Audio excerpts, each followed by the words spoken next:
Alright, I figured I would do a video comparing the three different generations of the Lakewood oscillating fans.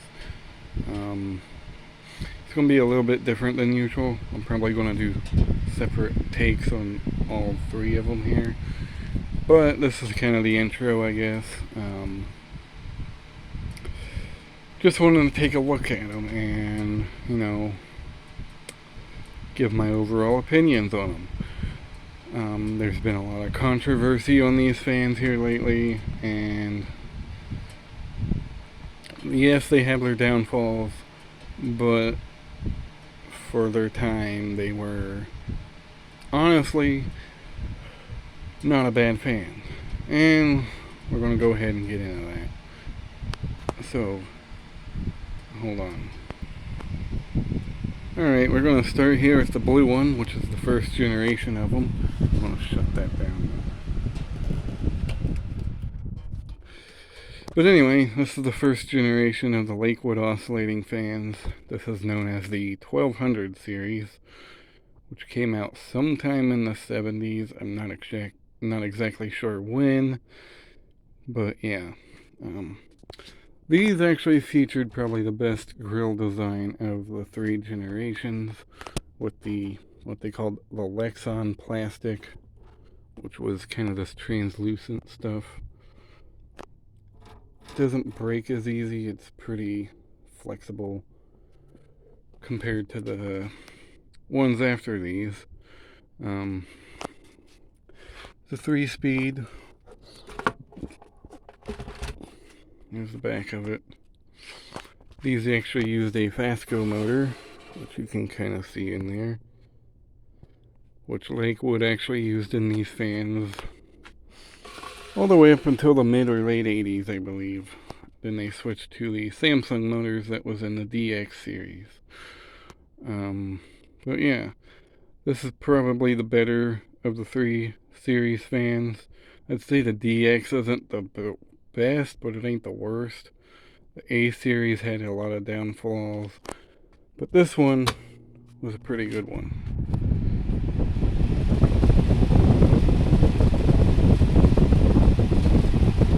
It does have a bit of a rattle, but the overall power out of these fans, it's a heavy rag, and it's moving pretty good air.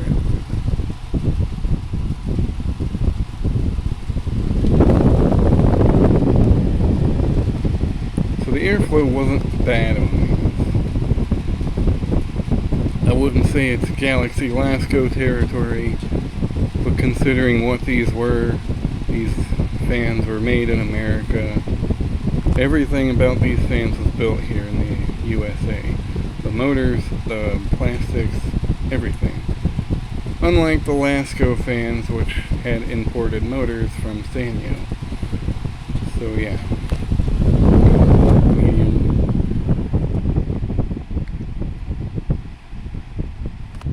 Once again,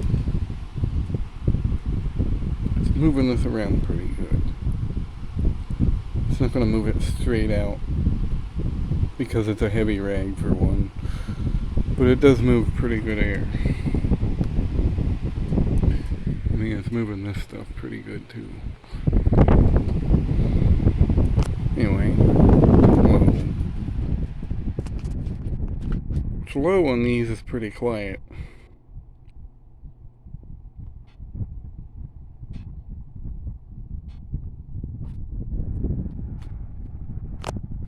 I wouldn't say it's the most powerful speed though, but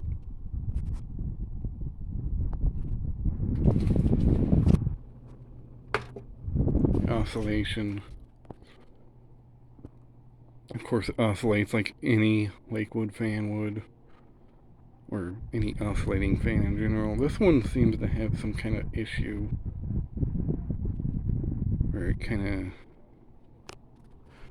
I don't know, it slows down a little bit. Anyway, it's medium. This one actually used to sit on my kitchen fridge in my apartment, and it would cool down the whole kitchen.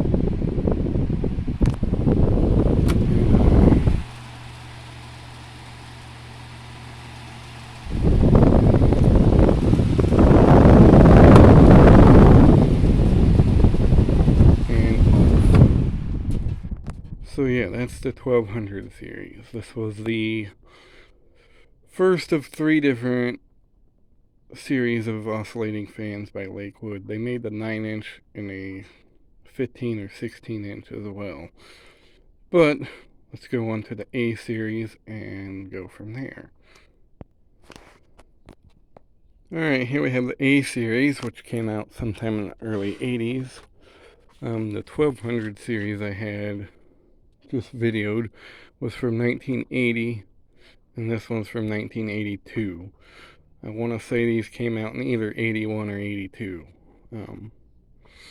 Can't remember exactly. Someone on the internet years ago had a kind of a timeline on these, but you know, things happen, you forget stuff over the years. But anyway, this one was the brown and tan model. Came out in the early 80s. Uses the same style blade, it's just no longer translucent. And the grills are a much harder plastic. These grills break a lot easier than the blue bladed ones. But it still has the cool Lakewood logo there. And down here, it's a 3-speed. And yeah, overall, a decent fan. Not as good as the 1200 series, but not horrible. And these earlier ones use the Fastco motor still. At some point in the late 80s, I want to say 87, 88, they switched to the Samsung motors right before they went to the DX series. And these here have a very bad problem of cracking, the grills especially. So that was a big downfall with these. I think they used ABS plastic on these ones, which was not quite as durable as the Lexan plastic. This one still has the knob to tilt it. Uses a lot of the features from the 1200 fan. This one, it's had a few problems over the years. This one slat popped out at some point. These are, in my opinion, not the best of the 3 of them because of the grills mostly. But airflow wise, they're pretty good. I'd say it's on par with the blue one. I mean, really, they didn't change a whole lot, just the color scheme and the plastic materials. So yeah, it still moves good air. Now, I mean, it is a little choppy compared to the Galaxy fans once again, but once again, that's all personal preference in my opinion. Not everybody wants a full stream of air blowing in their face. And these fans weren't meant for using in windows or whatever. Full stream air is something I would consider for like window fans or box fans, not oscillating fans.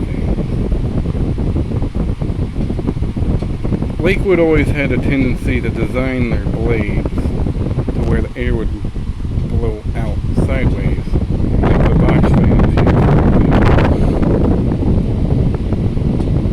These, for what they are, move good air.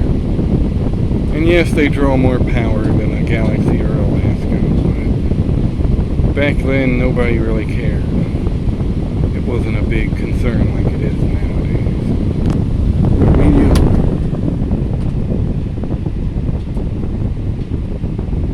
And yes, it is kind of loud. It's still moving good air.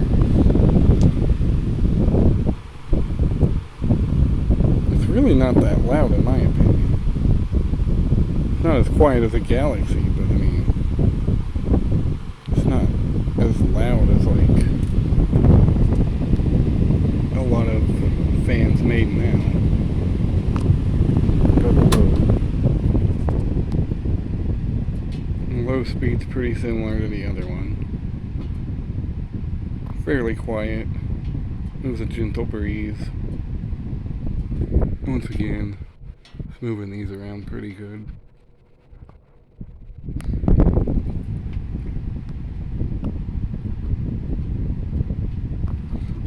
And yes, it oscillates.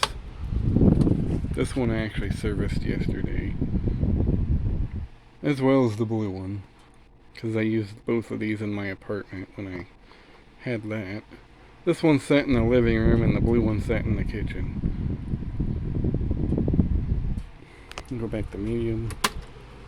This one seems to run a little bit better on low than the other one does.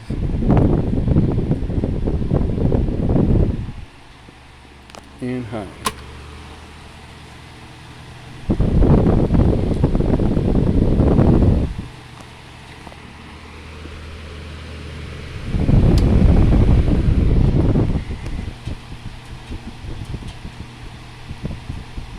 And off. Like I said, they aren't the greatest. I will admit they have their flaws, especially this model in particular. Especially with the grill plastic, and which I believe they used the ABS plastic, which I believe is similar to what they used in the 80s box fan grills. I'm not exactly 100% sure on that, but the DX definitely kind of improved on that design somewhat, which we're going to get into now. Alright, the last in the 3 series of oscillating fans that Lakewood made throughout the years. They did make more after this, but they were rebadges of Taiwanese fans. And, I mean, they weren't bad fans, but we're not talking about those. We're talking about these. So, the 1200 DX came out in the late 80s, probably 88 or 89. The early ones had the rounded blades still, but these later ones had the kind of pointed tipped ones like this. Lakewood kind of cheapened out on these a lot, design wise anyway.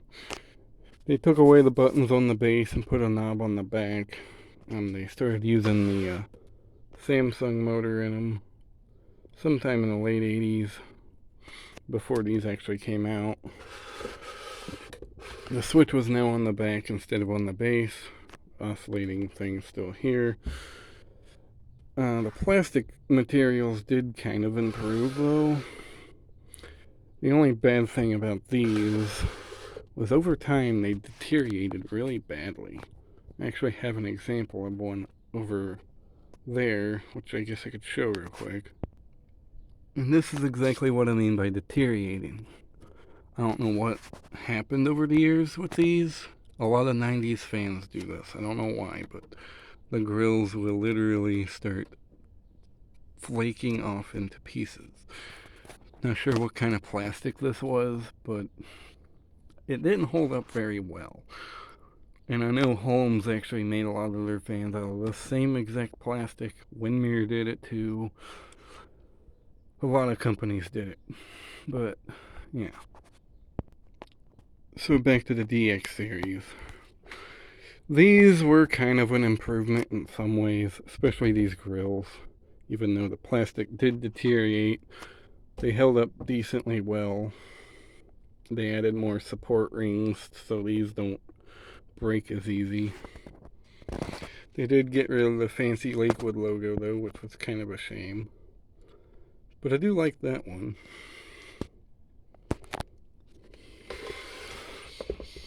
And then they got rid of the switch on the base. This one's a pretty decent looking example of one of these. Took me forever to find a nice one.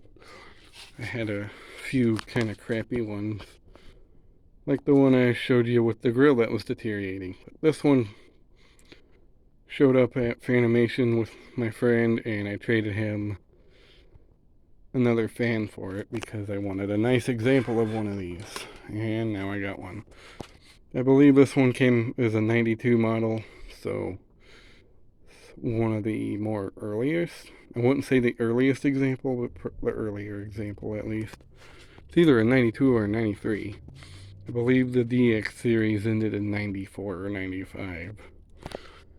But anyway, here's high.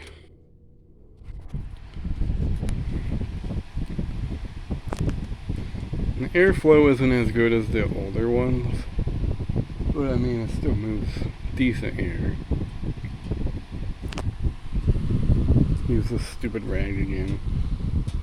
It's not as great, but I mean, it does move some air. It's definitely better than what we got now. It is a lot quieter though.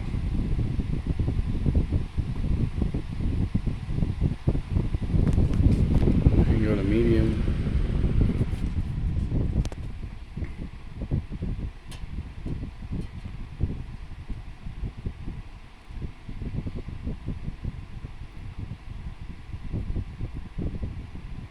I mean, it's definitely moving air, just not quite as much.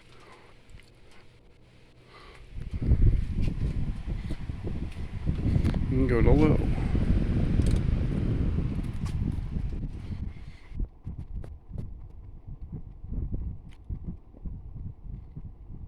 Yeah, low speed's pretty quiet.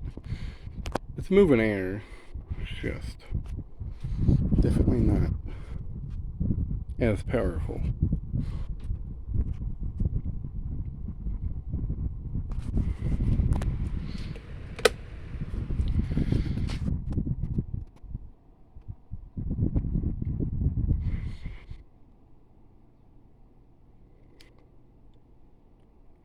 Oscillator works pretty good on this one.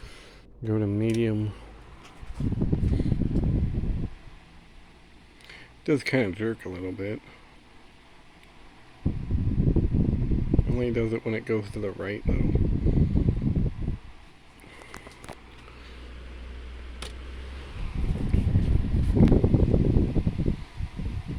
Now the one thing that sucked about the DX series was the serviceability of these Samsung motors wasn't the best, because they were riveted together, basically making these one of the first throwaway fans, if you will.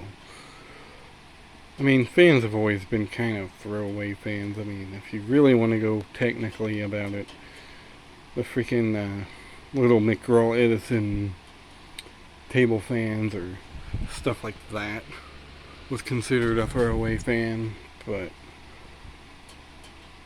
they managed to outlive their, expected lifespan. And in some ways, so did these Lakewood fans. And we'll turn it off.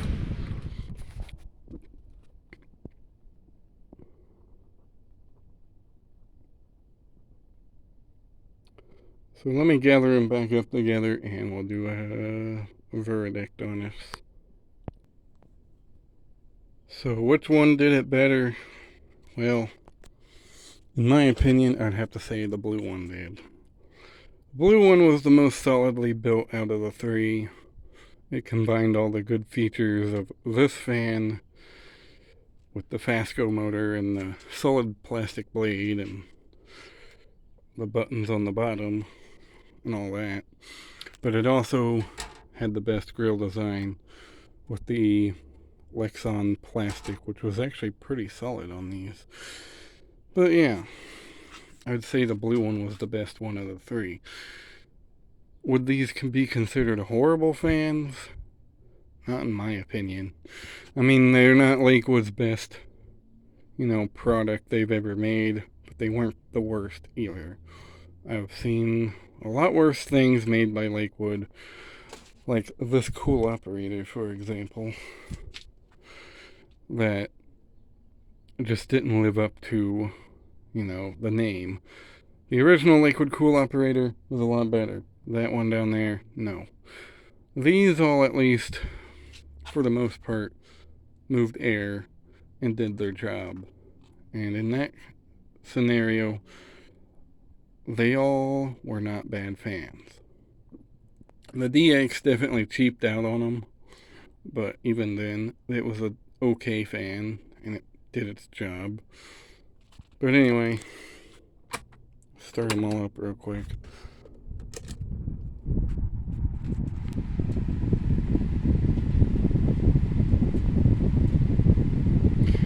Was going to do this video outside, but it's been raining. So much for that, I guess. Turn them up.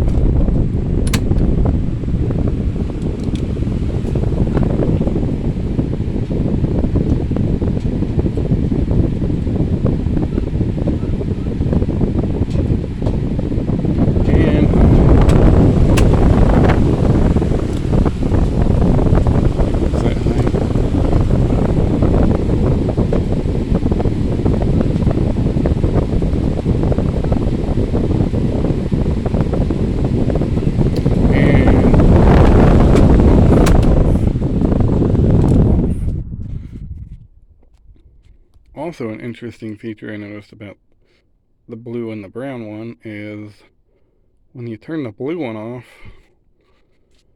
the button actually stays down. And this one, it doesn't do that. Interesting. But yeah, there you go. There's a summary of the 3 generations of Lakewood oscillating fans. Hope you enjoyed, and thank you for watching.